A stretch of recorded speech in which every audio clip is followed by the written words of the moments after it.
नमस्कार, स्वागत है आप सभी को। आज की विषय है सावन सोमवार व्रत की कथा। एक शहर में एक साहूकार रहता था। उसके घर में पैसों की कोई कमी नहीं थी, लेकिन उसके कोई संतान नहीं थी, जिससे वह बहुत दुखी रहता था। पुत्र की कामना करते हुए वह हर सोमवार को भगवान शिव का व्रत किया करते थे और शिव और पार्वती जी की पूरी भक्ति के साथ शिवालय में पूजा करते थे। उनकी भक्ति देखकर माता पार्वती प्रसन्न हुई और उन्होंने भगवान शिव से साहूकार की इच्छा पूरी करने का अनुरोध किया। पार्वती जी की इच्छा सुनकर भगवान शिव ने कहा कि हे पार्वती, इस संसार में प्रत्येक प्राणी को उसके कर्मों के अनुसार फल मिलता है और उसके भाग में जो कुछ भी होता है उसे भुगतना पड़ता है। लेकिन पार्वती जी ने साहूकार की आस्था को बनाए रखने की इच्छा पूरी करने की इच्छा व्यक्त की। माता पार्वती के अनुरोध पर शिव जी ने साहूकार को वरदान दिया, लेकिन उन्होंने यह भी कहा कि उनकी संतान अल्पायु होगी और केवल 16 वर्ष तक ही जीवित रहेगी। साहूकार माता पार्वती और भगवान शिव की यह बातचीत सुन रहा था। वह पहले की तरह शिव की पूजा करता रहा। कुछ समय बाद साहूकार के एक पुत्र का जन्म हुआ। जब वह बालक 11 वर्ष का हुआ तो उसे पढ़ने के लिए काशी भेज दिया गया। साहूकार ने बेटे के मामा को बुलाकर ढेर सारा पैसा दिया और कहा कि तुम इस बच्चे को काशी विद्या प्राप्त करने के लिए ले जाओ और रास्ते में यज्ञ करो। आप जहाँ भी यज्ञ करें वहाँ पर हम लोग को भोजन कराकर दक्षिणा देकर जाए। मामा भांजे दोनों एक ही तरह से यज्ञ करते थे और ब्राह्मणों को दक्षिणा दान करते थे और काशी की ओर चल जाते थे। रास्ते में एक नगर था जहाँ नगर के राजा की पुत्री का विवाह होने वाला था, लेकिन जिस राजकुमार से उसका विवाह तय हुआ था वो काना था और इस बात की जानकारी राजा को नहीं थी। राजकुमार ने इस बात का लाभ उठाकर अपने स्थान पर साहूकार के बेटे को दूल्हा बना दिया, लेकिन साहूकार का बेटा ईमानदार था। उसने अवसर का लाभ उठाया और राजकुमारी के दुपट्टे पर लिखा कि तुम मुझसे शादी कर चुके हो, लेकिन जिस राजकुमार के साथ तुम्हें भेजा जाएगा वह एक आंख वाला काना है। मैं काशी पढ़ने जा रहा हूँ।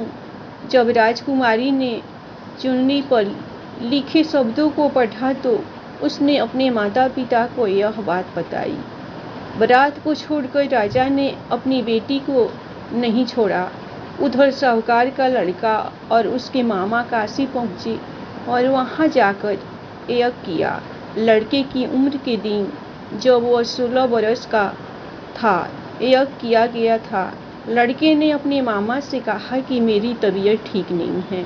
मामा ने कहा कि तुम अंदर जाओ और सो जाओ। शिव के वरदान के अनुसार कुछ ही पलों में बच्चे की जान निकल गई। मृत भांजे को देख उसके मामा विलाप करने लगे। संयोग से उसी समय शिव और माता पार्वती वहां से जा रहे थे। पार्वती ने भगवान से कहा, प्राणनाथ, मैं इसकी पुकार को सहन नहीं कर सकती। आपको इस व्यक्ति की पीड़ा को दूर करना होगा। जब शिव जी इस व्यक्ति मरे हुए लड़के के पास पहुंचे तो उन्होंने कहा कि यह उसी साहूकार का बेटा है जिसे मैंने 12 साल की उम्र में वरदान दिया था। अब इसकी उम्र खत्म हो गई है। लेकिन माता पार्वती ने कहा कि हे महादेव, कृपा करके इस बच्चे को और उम्र दे, नहीं तो इसके माता पिता भी मर जाएंगे। शिव के अनुरोध पर भगवान शिव ने लड़के को जीवित रहने का वरदान दिया। शिव की कृपा से वह बालक जीवित हो गया। शिक्षा समाप्त करके जब वह लड़का अपने मामा के साथ अपने नगर लौट रहा था तो दोनों चलते हुए उसी नगर में पहुंचे जहां उसका विवाह राजकुमारी के साथ हुआ था। उस नगर में भी उसने यज्ञ का आयोजन किया। उस नगर के राजा ने तुरंत उसे पहचान लिया। यज्ञ समाप्त होने पर राजा व्यापारी के बेटे और उसके मामा को महल में ले आए और उन्हें बहुत सा धन वस्त्र देकर राजकुमारी के साथ विदा किया। लड़के के मामा ने नगर में पहुंचते ही एक दूत को घर भेजकर अपने आने की सूचना भेजी। बेटे के जीवित वापस लौटने की सूचना से व्यापारी बहुत प्रसन्न हुआ। व्यापारी और उसकी पत्नी ने स्वयं के एक कमरे में बंद कर रखा था। भूखे प्यासे रहकर वो दोनों अपने बेटे की प्रतीक्षा कर रहे थे। उन्होंने प्रतिज्ञा कर रखी थी कि यदि उन्हें अपने बेटे की मृत्यु का समाचार मिला तो दोनों अपने प्राण त्याग देंगे। व्यापारी अपनी पत्नी के साथ नगर के द्वार पर पहुंचा। अपने बेटे के जीवित होने और उसके विवाह का समाचार सुनकर उसकी खुशी का ठिकाना न रहा।